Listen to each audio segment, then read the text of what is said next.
Robert Rennie, he's Chief Currency Strategist at Westpac, and he joins us from Sydney. Robert Rennie, thanks a lot for joining us. I want to just first of all get your views to, well, what we got out of the G7. What's your verdict?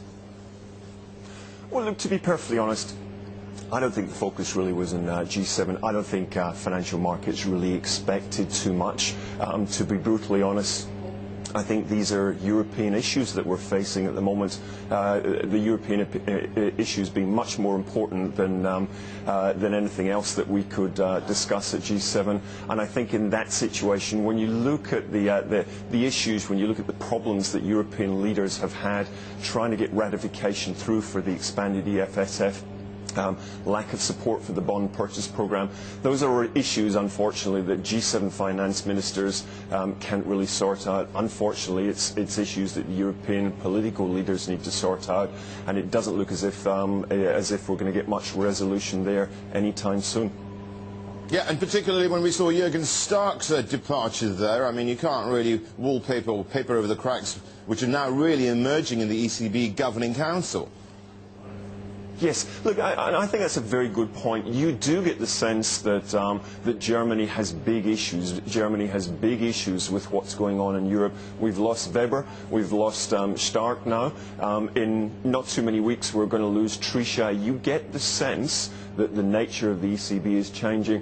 Look, we've long argued that the ECB should have been undergoing more quantitative easing, that it should have been expanding its balance sheet. We see a recession coming next year in Europe. We think the ECB will have to start cutting rates, and we also suspect that we may see quantitative easing as well.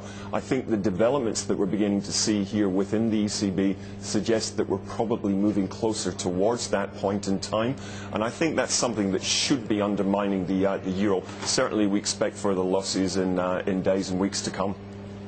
Yeah, Robert, so where do we go with it as well? I mean, we've seen it stubbornly above $1.40. We've had this move in the last few days, so we're, what, $1.36 now? How low does it go? Well, look, it's a good question. I think you can only really answer that question once you get a sense of what happens in Europe.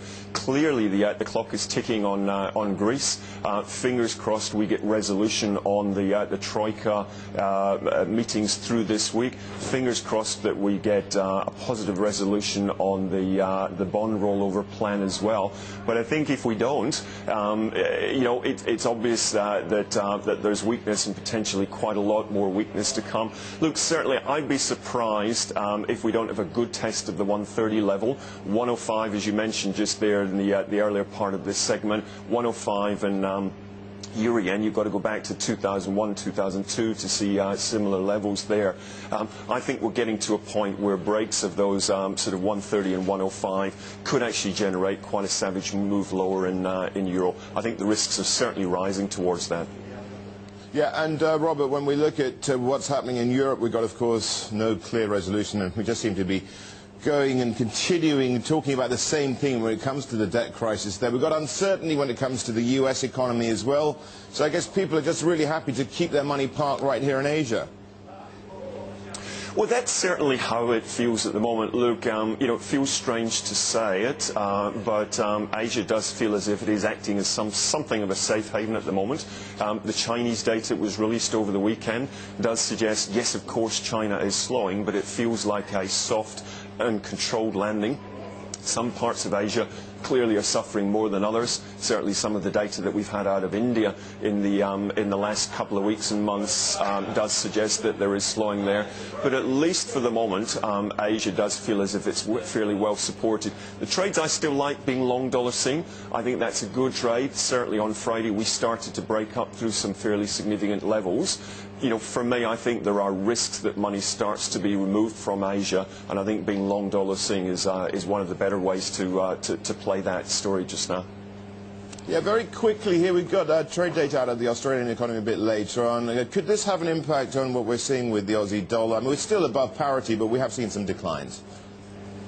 Yeah, look, the trade numbers are the one source of stability. We're seeing tremendous strength in Chinese imports at the moment. Iron ore prices, very, very solid, and in fact, pretty much on record highs. We're seeing a pickup in coal volumes as well. I think the trade story and the linkages into Asia are one of the key positives at the moment for the Australian economy, and as long as those bulk commodities remain strong, which certainly we expect in the short term, it means that the Aussie should hold up, at least for the moment.